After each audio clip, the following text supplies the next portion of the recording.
Pretty stormy over there. How's the weather for me? Terrible.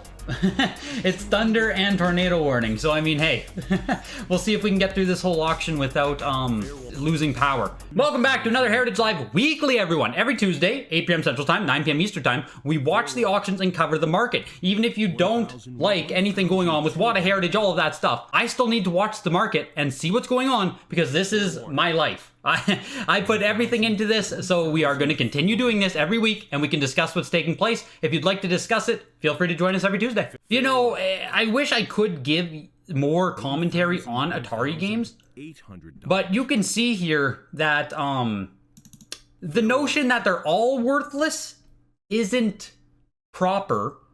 It's just that it requires nuance to know what was available as dead stock and what wasn't. And I don't have that kind of knowledge. And without population reports, you really have to do a lot of, you'd have to do a lot of digging around. But 2040 for a freeway, 9.6A plus. Pretty strong sale, all things considered. Where's the 2014 video of the video game buys? Jam not jelly. I swear it's coming soon, man. I swear it's coming soon.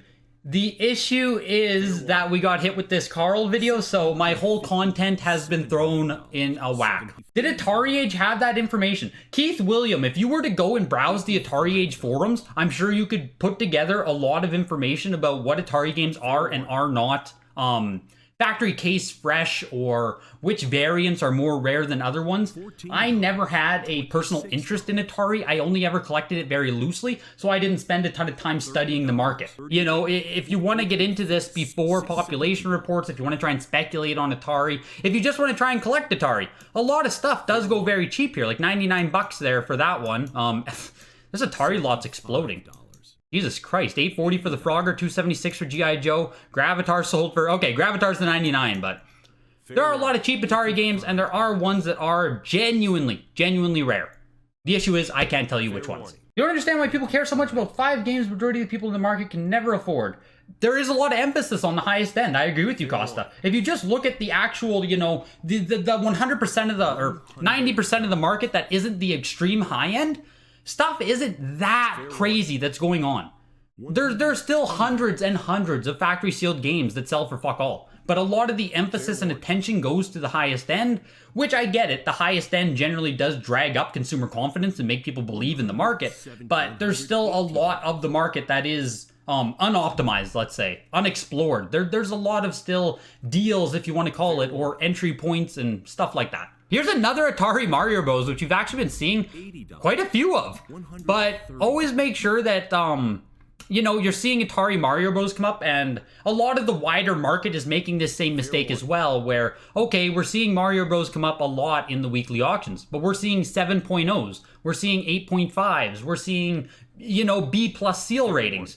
You can't look at the commonality of seeing these lower grade Mario Bros come up and then associate that with seeing, say, a 9.6A plus come up, because it really is 2 different levels of rarity. Just because I'm seeing so many people cite the fact that, you know, oh, this game is so common, look at it come up all the time, or, oh, this game isn't rare at all, and they're fully discounting condition, fully discounting variant, and other things like that that make a serious difference. Is there a site like this but for VGA? Hayden, you have to go to eBay or Comic Link or Certified Link, Comic Connect.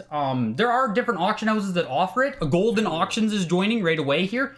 But Heritage Auctions is exclusive to WATA. There's going to be way more eyes on this whole market, and, you know, there's going to be far more opinion on this whole market.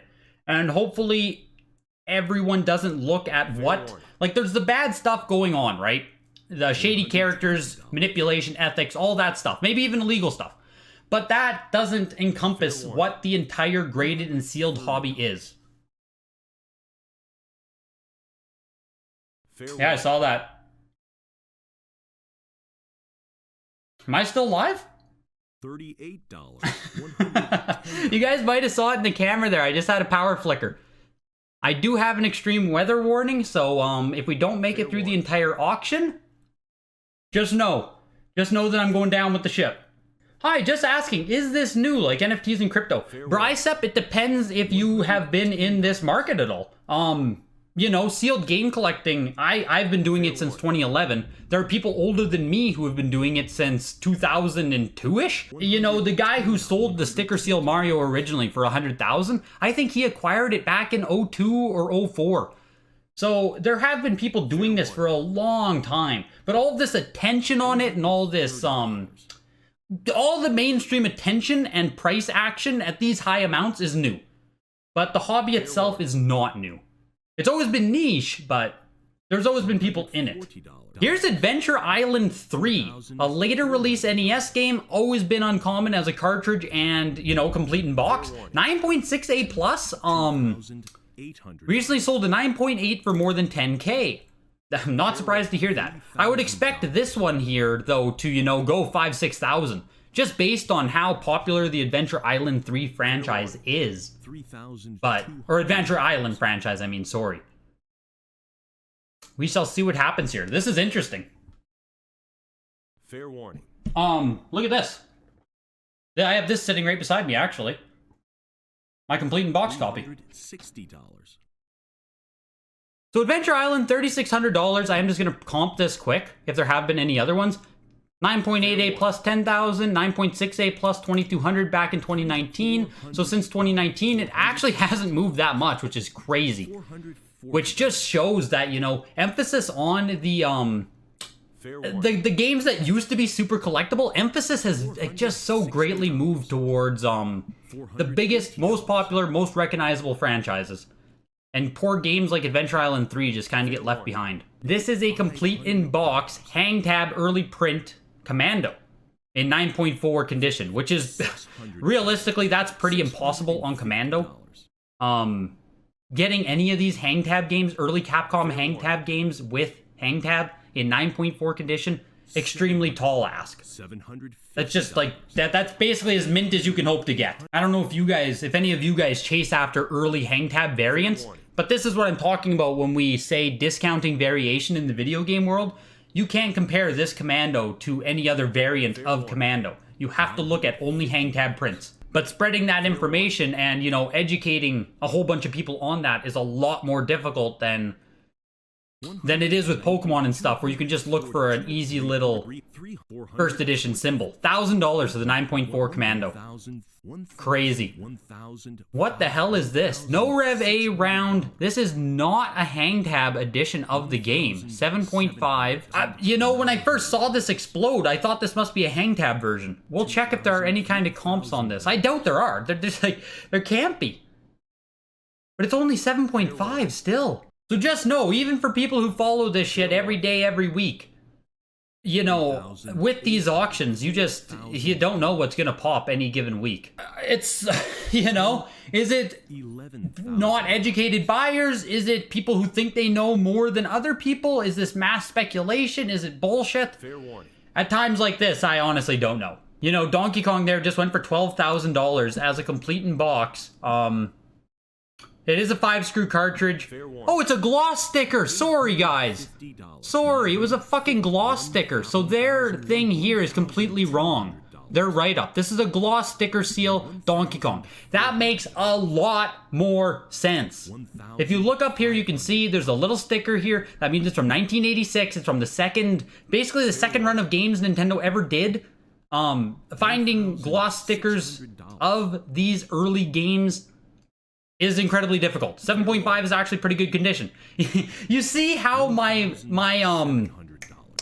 everything I tell you guys changes as soon as I learn the variation of the game? That is where the general public needs to get to with information dissemination. But that we're a long way away from people understanding how quickly the valuation changes just based on having a little sticker on the game.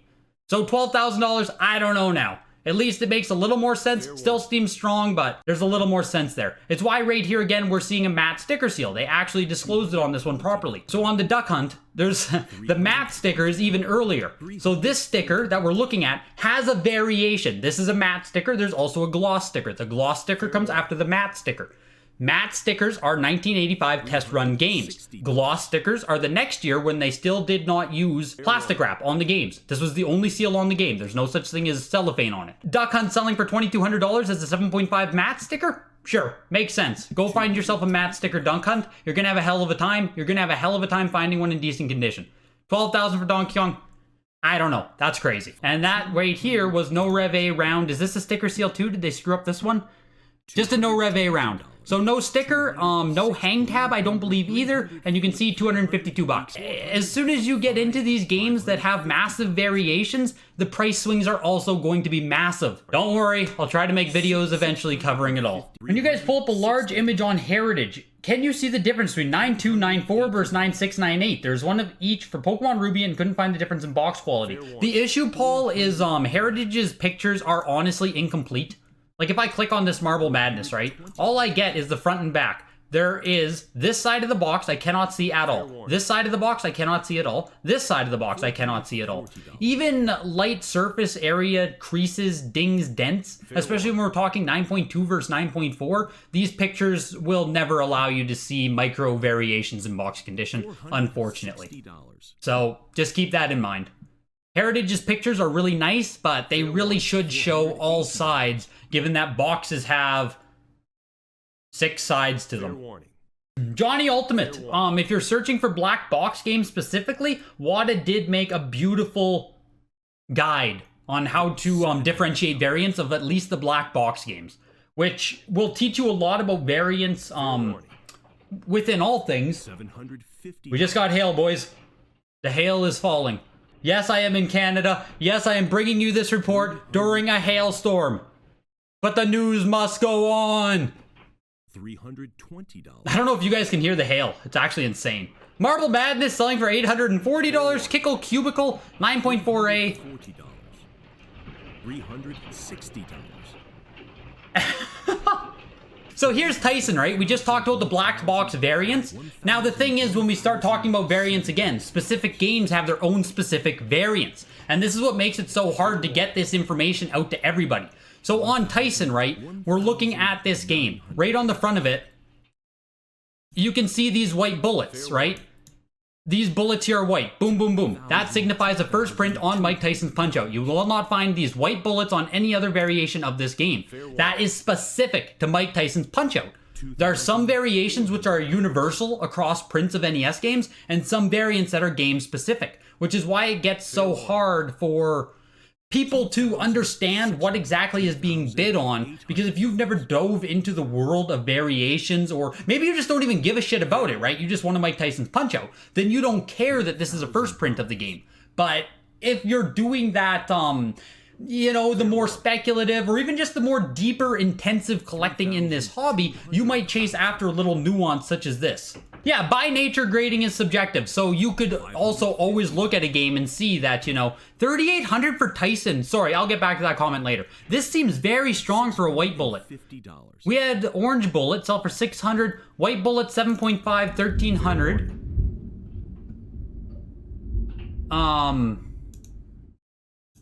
Just chill, everyone's chill. 7.0 box on this one, which is pretty good. Oh shit, I wasn't done with that.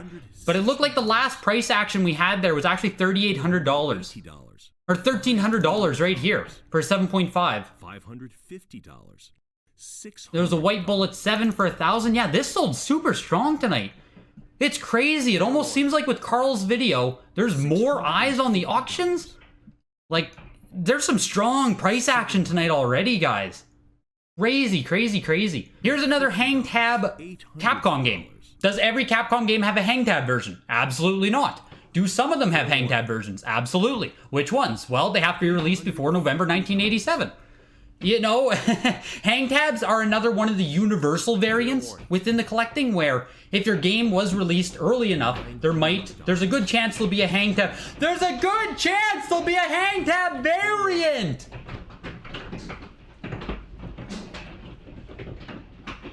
$650. Like, the roof sound like it's gonna give it.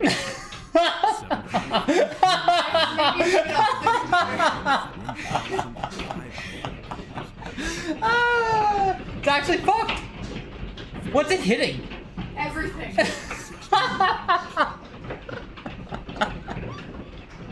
Fair warning.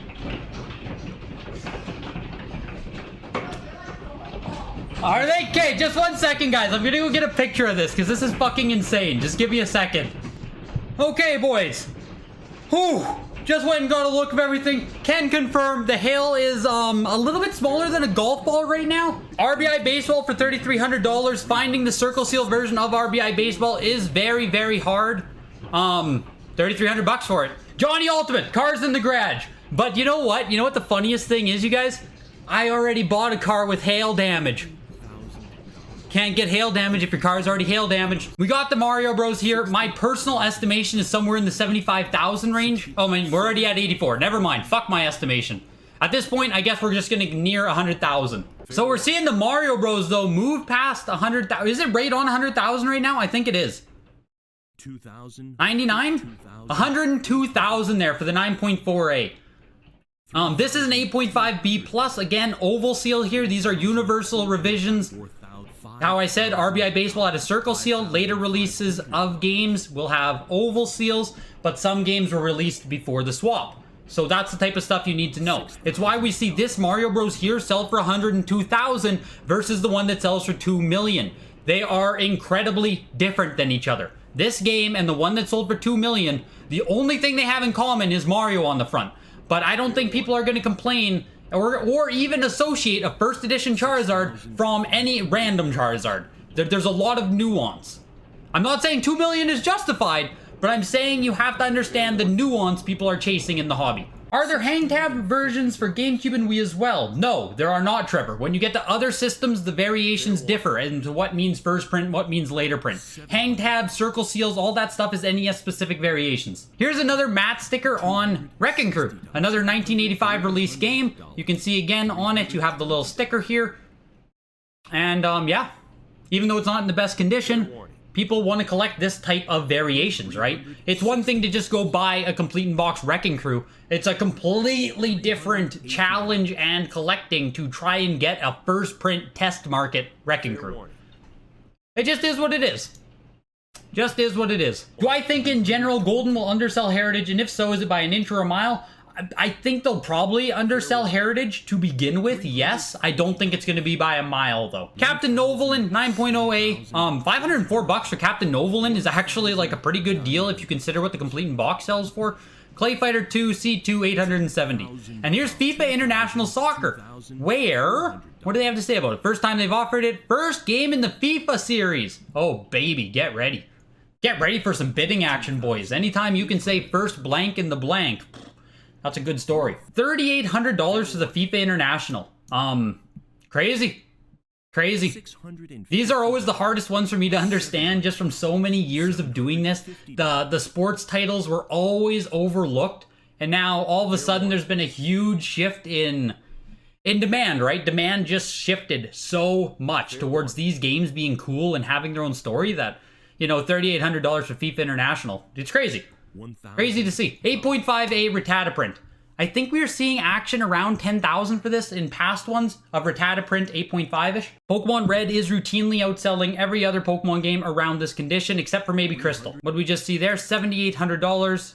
This is only a complete in box, so I'm going to go ahead and look at Pokemon. We're not missing anything with the silver there. I'm pretty sure we just had, yeah, okay, 8.5 Sandshrew is what we had. $10,000. 8.5A plus Sandshrew, $11,000. It's hard to say because it's not compared against directly another Rattata print, but if that's not something you care about, you can save yourself some money and get the Rattata print. Pokemon Silver complete in box, $504. Donkey Kong 64, 9.0A.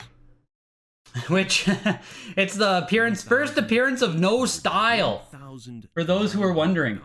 Nicholas, Resident Evil 2 Black Label sealed PS1. I wouldn't call it a rare game, but it is a sought-after game. It's not exactly common or anything, but Donkey Kong 64, $2,400 for the 9.0A. We will price check that too in just a second here. Mario Golf 8.0A. First game. Is it the first game in the Mario Golf series? Wasn't the Game Boy Color game released first? Somebody fact check me. I always thought the Game Boy Color game came first, and then this game on N64. Pokemon Red Mystery Dungeon 1800 and the Golf 8.0A plus. Like, it's pretty good for an 8.0A plus at 1300. Let's see what the Donkey Kong did. This was a 9.0A. We had 9.2 NS for 2100, 9.2A plus for 1800 back in January. We actually don't see Donkey Kong come up that much. which is odd because Donkey Kong on N64 isn't exactly what I would call a rare game. No pun intended. But $2,400 for the 9.0A versus $1,800 for the 9.2A Plus, you can see that the price on it has just followed trend, really. And here's Mario Galaxy 9.6A. Again, an A seal rating on, especially a Wii game, does hurt a lot compared to if this was like a 9.6A++. But even so, I think seeing Galaxy sell for $1,000 is a very strong sale for Galaxy. You know, when people talk about market corrections, it's always talking about the highest end stuff coming down, but Galaxy is also something that could fall 30% very easily. This could go to 700 very easily, but it's not as sexy to talk about the lower crashes than it is to mention the games that go from 100,000 down to 70,000. Which I get it, it's just bigger numbers, but something to keep in mind as well. You're not just insulated because you're spending less money. Is this the hail? You made a snowball? Oh my god. I just need to watch my cameras to see if you guys can see it. You can't see it yet. Oh, there we go. There we go. There's the hail. Crazy. And I see some intense bidding action here, actually, on the Batman Beyond. Was that a 9.8 there? 9.88 plus on the Batman Beyond, bringing in $2,400. Let's just take a peek. First copy they have offered. Fair enough. My brother really liked Batman Beyond when we were growing up. I didn't really care for it. But again, right, this is one of those where you might be able to find a comp on eBay for it. I don't know if you'll be able to find this type of grade or anything, but people who are paying $2,400 in a lot of ways are just guessing. So don't ever think that, you know, what you see in the price action is completely optimized. These are the prices. This is what's going to happen. Yeah, there's a ton of rampant speculation and, you know, people live and thrive on this shit. CTR selling for $1,320. We have a 9.8A plus for $1,800. So the 9.6A plus versus the 9.8A plus. A debate as old as time itself. And it seems like in this instance, in this auction, people preferred the 9.8A plus versus the 9.6A plus. Thoughts? Fair warning. Thoughts on that? Which one would you guys rather have? Digimon World. I do not know if this is the actual first print of the game. I have to assume this is a second print of it because there is a version of this game that in the corner here, it will say includes one exclusive Digimon card. So I don't know if this is true first print of this game. Either way, I love Digimon World. I own a sealed one myself. Cool to see it. I mean, I say I love Digimon World. The game's actually pretty shitty if you guys have ever played it. Like, I don't recommend anyone play it, but I really like Digimon. Let me say that. Digimon World is, I wish Digimon had a better game. Let's put it that way. 200. But you know, cool to see it selling for $2,000. That was a complete in box Final Fantasy again. Realistic Violence first print, I guess $660 for it, but like, we're talking a 9.0 Final Fantasy 7. Oh, God. God. Crazy. So there's another thing I want to talk to you guys about eventually, right? Sean there just said that the 9.6A++ looked like shit. You have to remember to actually look at the game you're buying, not just the label you're looking at. It's one thing to read the label and be like, oh, it's a 9.6A. But, you know, with the subjective nature of grading and just how grading works in general, not all 9.6As are going to be equal. Not all 9.8A pluses are going to be equal. In a perfect world with perfect grading companies, without humans doing it, maybe someday we can get to a perfect world where all grades are made equal and it's all consistent across the line. But you always have to make sure to actually evaluate the item you are buying. A lot of people call it eye appeal, a lot of people just call it a misgrade. But make sure you actually look at the item you're purchasing, not just the 9.8A plus on the label. Yeah, Lee I don't understand the FF7 selling complete in box either. I just don't get it. That's so high of a price to pay for a Final Fantasy VII in 9.0 condition. Just head over to eBay. You can just piece one together for much less. Doesn't make sense to me. It's interesting here because we're moving into a long box, or a couple long boxes here. I don't know the relative rarity of PS1 long box games, but they are a subset within themselves of the PS1 library where you have, shit, someone's gonna correct me on this, I know, but maybe 80 long box PS1 games, but they make for a really fun subset to collect. And within that subset, they all have relative rarities and relative demand. So PO'd here, seeing it 9.4A plus. There's also different variations of the long boxes, which I can't really speak to. Long box is not something I went into a lot, so take what I say with a grain. Go Google and look for more info if you're interested, but you know, $1,100 for PO'd. Maybe it's a harder one to find. I really don't know. The game itself is pretty shitty. I'll tell you that much. I played it growing up. Wasn't a good game. Here's a really weird NX one. If you for the Dragon Warrior fans, Torneko: The Last Hope, 9.8A plus. Really cool to see this game come up. I wish I had have played it at some point, but I haven't. I own a complete in box copy of it just because I like the Dragon Warrior universe, but I've never gotten around to actually trying it out. The Torneko sold for $840. Which, I mean, you're never going to see a game like this explode in value. Stuff like this will always be more collector-driven than speculator-driven. Just something to think about when you are chasing specific titles. Now, this is interesting, though. We have a 9.8A plus first print of the first Call of Duty game. I'm not sure we've ever seen one this high come up before. And you can see bidding action is already really fucking high on it. Wow. $8,500. You know, back when, like, if we go back to, like, early 2020, people were scooping these up, speculating on this type of game, and shit, here we are. Early 2020, maybe early 2021 even, you could still find these for a reasonable price. And keep in mind, much like Grand Theft Auto, San Andreas, Vice City, there is a pack-in of this game. So this one here has a security strip. There are versions that do not have the security strip that are much more common. But holy shit, Call of Duty. How close are we getting here to a record PlayStation 2 price? This has to be getting close, no? $17,000. What's the current highest selling PlayStation 2 game? Jim's got his hand in on this one. Yeah, Jim and the boys. Jim and the boys pumping up COD. Shit. Fair warning. I didn't realize we had this in tonight's auction. My first introduction to the Call of Duty series was with number 2, Big Red 1, if you guys remember that one. That was my first Call of Duty game. Fair warning. Wow. $220. Jesus, $22,000 for Call of Duty Finest Hour. So we had a 9.6A plus back in July for $2,800 and a 9.0A back in September 2020 for $2,000. 300, 400. Wow. And remember, there's still a 9.8A plus plus that could come out. Like, this isn't the highest grade theoretically. $550. Crazy. Absolutely crazy. Here's Clock Tower 3, which I think is a much cooler game overall. Hey, this Clock Tower 3 is actually kind of crushing. I was worried it wasn't, not worried it wasn't going to sell for much, but didn't expect it that it was going to sell for much when I saw what the bidding was at. But, like, not doing bad here. Some Clock Tower respect. Really cool franchise if you guys never checked it out. I really wouldn't say the games are, like, great or anything. They're pretty damn dated, but, like, 9.8A plus back in March for only $600. The price of this has actually gone up a fuck ton. Here's the 9. Oh no, never mind. 9.6A. Oh no, right, yeah, 9.6A for $1,600 versus 9.8A plus for $600. A lot of appreciation on Clock Tower 3. Wow, one sale. That's what I mean, right? You attribute that COD sale to one sale here of $22,000. What the hell is the next one gonna do?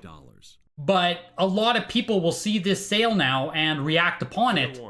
And this does raise the floor now on all sealed copies of Call of Duty, whether it's real or not. And, you know, with everything going around with Heritage and what Carl brought to light with stuff, if it is being shill bidded or it is... Sean put out a good video with Reserved Investments talking about if shill bidding is always illegal. So you guys should check that out because the answer is no, it's not always illegal. So, it's hard to say.